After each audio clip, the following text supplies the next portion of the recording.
Come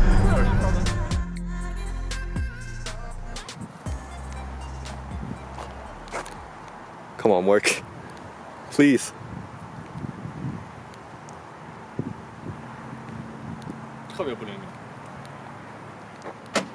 There you go. What's up, everyone? Welcome back to Kevin on Cars. My name is Kevin, and today we have a very special mid-engine car behind me to review. So, this is the Alfa Romeo 4C, and we have the owner here next to me, Jack. So thanks for lending me the car and joining this interview, I guess. Yeah. So yeah, what have you done to this car? So right now it has a 200 treadwear RE71 RS tires. Yep. And a little extra size, so 10 millimeter wider on the all four tires. And it's running a ECU tune from the Euro Compulsion with some tops and buns. And so for the ECU tune, what power is it running right now? So although Euro Compulsion, they claim to be almost like 310 horsepower, but I don't feel it. I feel I feel at most it's like 270 even before heat soak. So after heat soak, it's still like 240 because it's the intercooler limited. So like 240 to the wheel? Yeah. Okay. I mean, that's still a lot for this weighs like 2,600 pounds? 2,300 pounds? 23, oh wow. Yeah. That's crazy, yeah. And there's an aftermarket intake for better turbo noise and better response. Yeah, we'll hear that later, for sure. And the car comes from the factory without muffler, so it's pretty loud. Okay. I don't know how they get past the California regulation, but this car from the factory, it doesn't have muffler. So you didn't have any modification to the exhaust? No, at all? It's stock. Okay. For interior, I have a Apple CarPlay, because otherwise it's like little radio. Oh yeah. It was a single DIN radio, but now it has a CarPlay, just for better everyday use. Right, that makes sense. There's aftermarket brake pads for better stopping power, but not by much, because it's a light car, so it really doesn't need big brakes or really some truck pads, unless I'm doing some serious truck work. Right. Can we take a look at the engine? Nothing interesting to show. This is also aftermarket, some hydraulic support. Because you have this, right? Yeah, otherwise I have to use this. Yeah. And there's a lightweight battery under that cover. For that thing alone, I think I saved like 30 pounds. Oh wow. Yeah, that's a lot of savings. It's a motorcycle battery. So, can you see the intake from here? Yeah, the red pipe. The red pipe. Oh, got it. And it comes out over there? Yeah. Okay. It's one of the side screw. So that one is the intake, and this side it has the intercooler. Oh, okay. Got it. And also I have done some suspension changes to the angle. So this car has some, from the factory, it has some weird alignment. So it's always doing some trimlining, some weird stuff. So after replacing some blocks inside the suspension, it's like where the control arm connect to the body, and it's hard to see, but after that I can adjust the angle more freely. It's like normal cars to replace the control arms, but here you don't need to replace the control arms, just change the blocks. It's like Lotus, I believe. Okay. Oh yeah, that's actually another interesting question I want to ask you. So when you buy this car, did you try like a Lotus? Yeah, I consider that, but it's just too hardcore for me. Too hardcore? Yeah, I still want something look nice, like Italian tradition. Right, and some legacy there. I mean, Lotus also has legacy, but this one is a little bit more daily capable. Yeah, but this is more daily capable. Yeah, compared to Lotus. Really? Definitely not compared to 987 or some other Boxster. But yeah, I can still drive it to Whole Foods. Just don't buy a lot of things. Don't buy a lot of things. And people always try to talk with me when I'm driving this car to Whole Foods or like gas station. Like sometimes I really just prefer secretly to drive the car and enjoy it. Just people always want to talk with me. What do they usually ask? What car is this? Just what car is this? Yeah, and the most questions I got to ask is like, is this car using a Toyota engine? Wait, really? Like, no, that's Lotus. Yeah. This is not Lotus. Oh, so people mistake this with Lotus, huh? Yeah, all the time. All the Wow, time. really? I mean, this looks so much better than Lotus, though. Yeah. Oh well, so yeah, that's pretty much it for the exterior and like the interior overview. So without further ado, we'll go for a quick drive. Okay.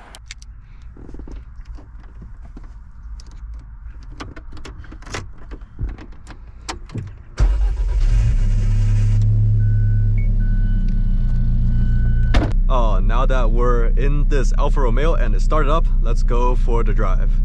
So as you can see right here, this is the Apple CarPlay that Jack installed. And yeah, oh yeah, so let's see how we can get this into gear. So just to pull the pedal to the right. Yep. So That's yep, first gear. that's first gear. So now, to get it rolling, so after you let off the brake, it doesn't actually roll. No, it doesn't roll. Yeah. It's from that perspective, it's more like a manual car. Yeah, yeah, You exactly. need to give it like almost a second for the clutch to engage. Yep, it's like this. Engage.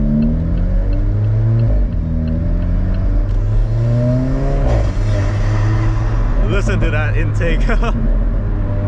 That's insane. So yeah, this is actually the second time that I'm driving this car. The first time I drove this about a month ago. I hope you guys can hear me, by the way. It's way too loud. Oh yeah, thank you. So this is actually the second time I'm driving this car, and then right after the first time I drove it, this car was in my mind every single day. Because before this car, the first car that I've drove with the engine in the back is my own 987, and then I thought that car, like, the handling's incredible, and then it has a hydraulic steering, so I thought that was like the pinnacle, the best thing that you can get. But then when I test drove this one, this is a manual rack, so it doesn't have any assistant, right? Yeah, no power steering. Yep. So this is what you call steering feel.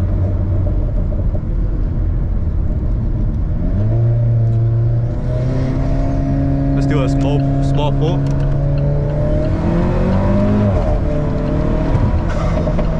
Oh my god. This car is crazy. Just that intake.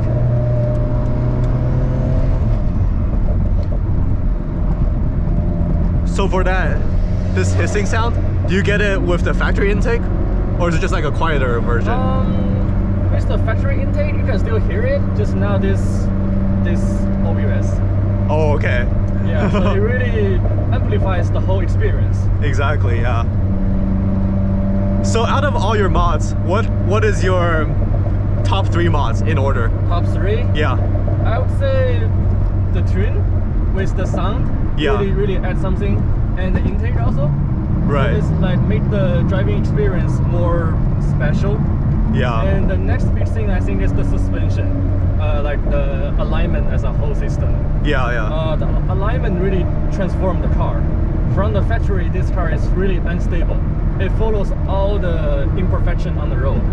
Now it feels much better. Yeah. It's more like a normal car. Yeah. With tons of road feel. Yep. You know what your front wheel is doing. Exactly. Yeah, when you're steering, the whole front wheel will load up and then it gets heavier, the steering. Yeah, that's what I love the most about the steering. But yeah, so let's open this so we get some more sound. Let's do like a first gear pull. Actually, should I do a first gear pull or do I do a second gear? You think it's second gear? Second gear, okay. Yeah, it's dynamic. Got it. Is dynamic like more power? I don't know. I really don't know. I think only the Italians know.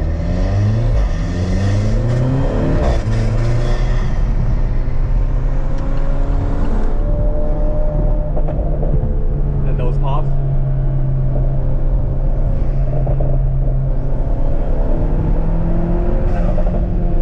Just like gunshots. Yeah.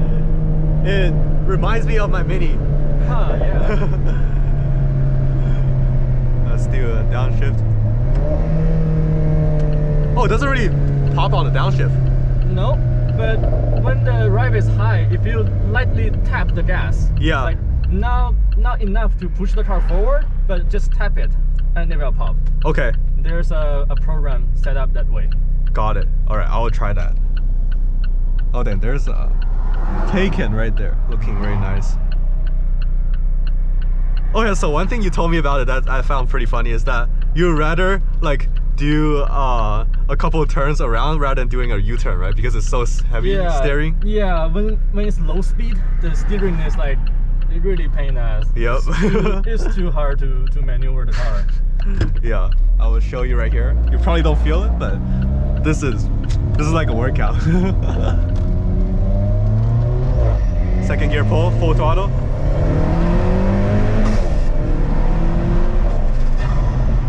This is crazy.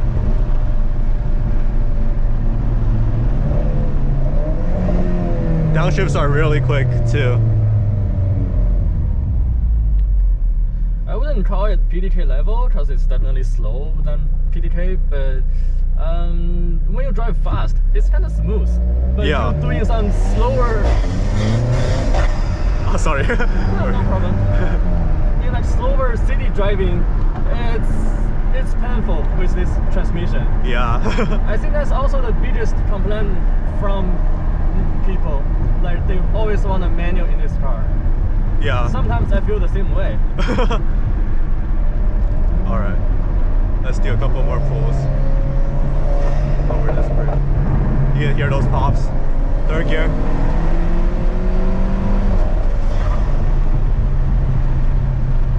So I'm gonna tap on the throttle a little bit.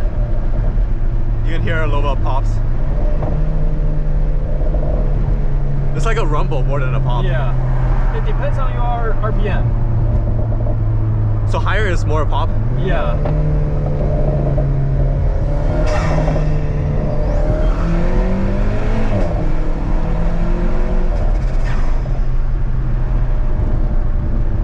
Crazy.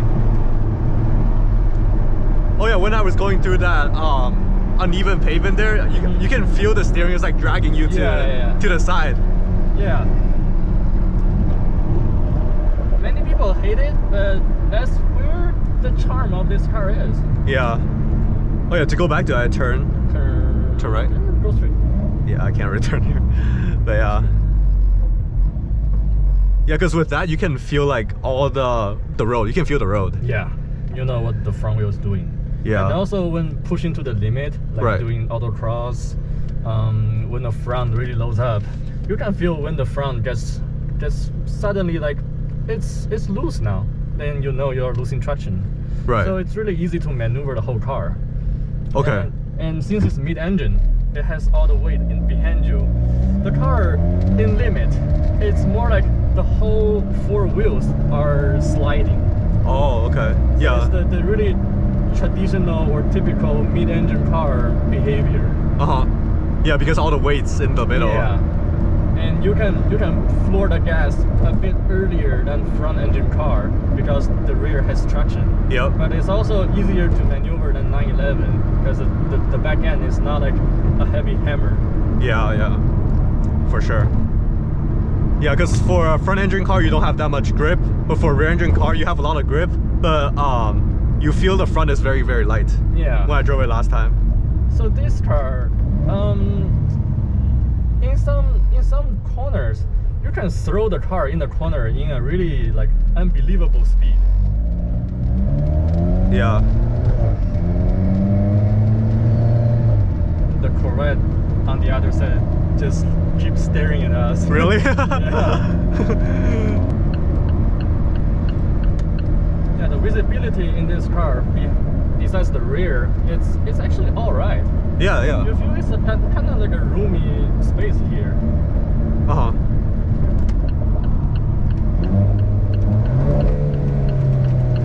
Yeah, you can really see where the front is. It's like very easy to place the car. And it's a small car. Yeah, for sure. Do you know the wheelbase for this car? I don't, but the whole car is less than 4 meters long. Oh wow, okay. So what compared to your 911? What is the? It's like 50 centimeters shorter. Oh, okay. Yeah.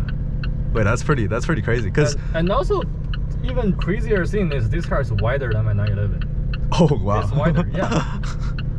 I have the narrow body 911, so if it's wider body, then maybe the same. Yeah. But I know for sure this car is wider. Yeah.